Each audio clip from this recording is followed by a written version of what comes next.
नमस्ते सबैलाई। आज म एकदम इम्पोर्टेन्ट कुरा शेयर गर्न गइरहेको छु है। डेन्टिस्ट महँगो हुन्छ भनेर डराइराख्नु भएको छ। ट्रुथ के हो भने महँगो ट्रिटमेन्ट भन्दा सस्तो प्रिभेन्सन हो। पहिले 5 मिनेट दाँत केयर गरिदिएन भने भविष्यमा 5 महिना डेन्टिस्टको चेयरमा बस्नु पर्छ। नेपालमा नर्मल स्केलिङ 500 देखि 1500 मा हुन सक्छ, तर क्लिनिङ नगर्दा हाम्रो गिजाको समस्या आयो भने डिप क्लिनिङ गर्नुपर्छ, जसको महँगो पनि हुन्छ र 8000 देखि 10000 सम्म जान सक्छ। अब डिफरेन्स थाहा भयो नि। तपाईले महिनामा 2 कप चियाको बराबरकोले दाँत सफा हुन्छ।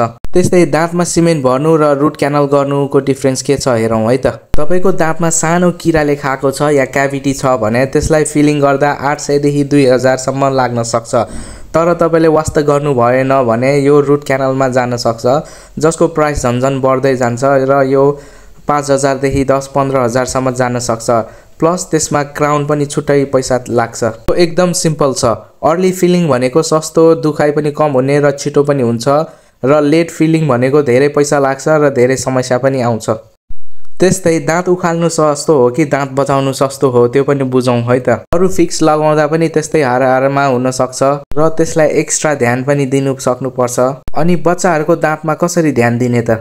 बच्चाहरूलाई फ्लोराइड वार्निस लगायो भने 500 देखि 1500 मा क्याभिटी प्रिभेन्सन हुन सक्छ। ट्रिटमेन्ट गर्नुभन्दा त प्रिभेन्सन नै बेटर हो नि है त। पछि ट्रिटमेन्ट गर्नु पर्यो भने 2-3 गुणा महँगो हुन जान सक्छ। त्यसैले हामीले बानीहरू बसाल्नु पर्यो। दिनमा 2 चोटि ब्रस अनिवार्य गर्नु पर्यो। अनि खाना खाएपछि नुन पानीले कुल्ला गर्ने, स्पेशली तपाईले गुलियोहरू खाँदैछ भने। अनि वर्षमा 1-2 चोटि डेन्टल चेकअप गर्ने। 4 भए पनि नभए पनि एउटा स्केलिङ गरिदियो भने त्यसले धेरै समस्याहरू समाधान हुन्छ। अनि चिया, कफीहरू, पान, गुटखाहरू चाहिँ नखाने है।